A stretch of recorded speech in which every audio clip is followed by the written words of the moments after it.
Good morning, I'm Craig DeGrelli. It's Wednesday, June 11th, 2025, and these are your Unbiased Updates. Troops stay. Tensions rise in L.A. A judge sides with Trump, but the governor says it's a warning to the rest of the country. Plus, trade truce. The U.S. and China cut a deal, but what does it actually mean? After months of tariff threats and tense talks, what comes next? And Elon Musk backpedals after a very public falling out with Donald Trump. Musk now says he regrets his posts. Is this a peace offering or just damage control? The stories that matter, clear and credible, from across the country to around the world. These are your unbiased updates from Straight Arrow News. Things appear to be calmer in Los Angeles this morning after police made arrests ahead of an emergency curfew that took effect downtown. Mayor Karen Bass says that curfew could stay in place for several days. Nearly 200 people were arrested Tuesday before the curfew even began. Bass also said nearly 24 businesses have been looted during 4 days and nights of protests. Meanwhile, a federal judge has denied California's request for an immediate order to block the Trump administration from using U.S. Marines and the National Guard in the state. Governor Gavin Newsom fired back, framing the immigration crackdown as democracy under assault and warning other states to pay attention. Trump is pulling a military dragnet all across Los Angeles, well beyond his stated intent to just go after violent and serious criminals. His agents are arresting dishwashers, gardeners, day laborers, and seamstresses. This isn't just about protests here in Los Angeles. When Donald Trump sought blanket authority to commandeer the National Guard, he made that order apply to every state in this nation. This is about all of us. This is about you. California may be first, but it clearly will not end here. Other states are next. Democracy is next. Right now, about 700 Marines are standing by outside L.A., ready to deploy. President Trump has also activated more than 4,000 National Guard members. Defending his move on Tuesday, President Trump said the military presence is what's keeping the city from burning. If we didn't send out the National Guard, and last time we gave them a little additional help, you would have, Los Angeles would be burning right now. All I want is safety. I just want a safe area. Los Angeles was under siege until we got there. Protests are now spreading well beyond Los Angeles, reported in New York, Chicago, Seattle, Boston, as well as Austin and Dallas. Texas Governor Greg Abbott says he's deploying the Texas National Guard to respond. The U.S. and China have a deal, at least in theory, to get trade talks back on track. After 2 days of closed-door meetings in London, negotiators say they've reached a framework to move forward. The agreement still needs final sign-off from President Trump and China's President Xi Jinping.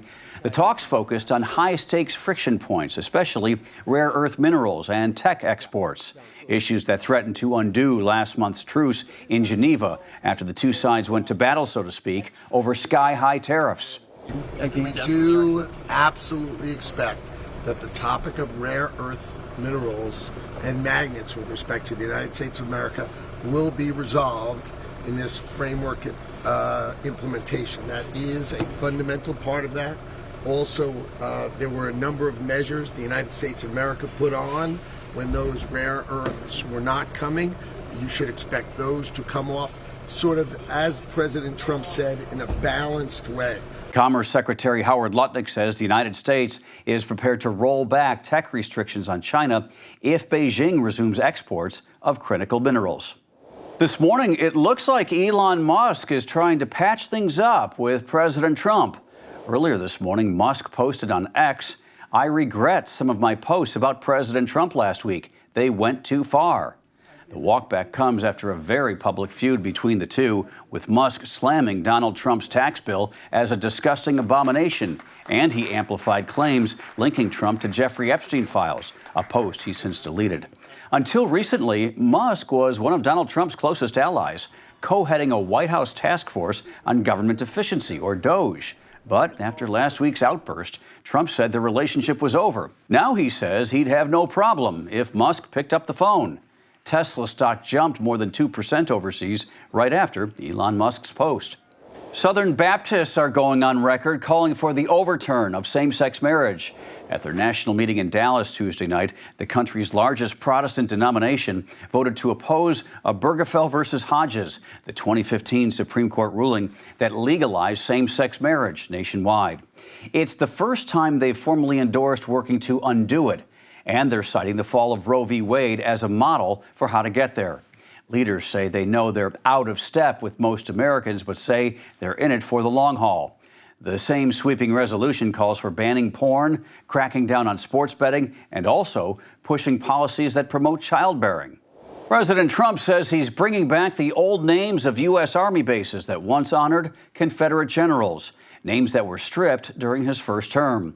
Speaking at Fort Bragg in North Carolina, now renamed back from Fort Liberty, Donald Trump said bases like Fort Hood, Fort Polk, and Fort Robert E. Lee will be restored. But there's a twist. The Army says the names will technically honor different soldiers who just have similar names.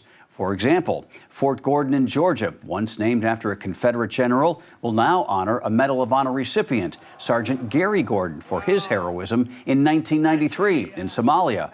The move sidesteps a law Congress passed after George Floyd's murder that banned Confederate names across the military, a law Trump tried to veto and failed. Will they stand by their former boss or tell a different story? 4 top aides from the Biden White House are now set to testify on Capitol Hill about the former president's mental fitness while in office. These former officials, Neera Tandem, Ashley Williams, Annie Tomasini, and Anthony Bernal, have agreed to voluntarily appear before the House Oversight Committee later this month. Republicans want to pin down when Joe Biden's health might have started to decline and whether others were making decisions for him. Committee Chair James Comer has also subpoenaed Biden's doctor, Kevin O'Connor, after he declined to testify. Joe Biden says he was in control of his decisions while in office and has since revealed a diagnosis of aggressive prostate cancer, which his team insists was discovered after he left the White House. Finally this morning, the future just took a test drive. Tesla CEO Elon Musk announcing a tentative launch date of June 22nd for the company's long-awaited robotaxi network.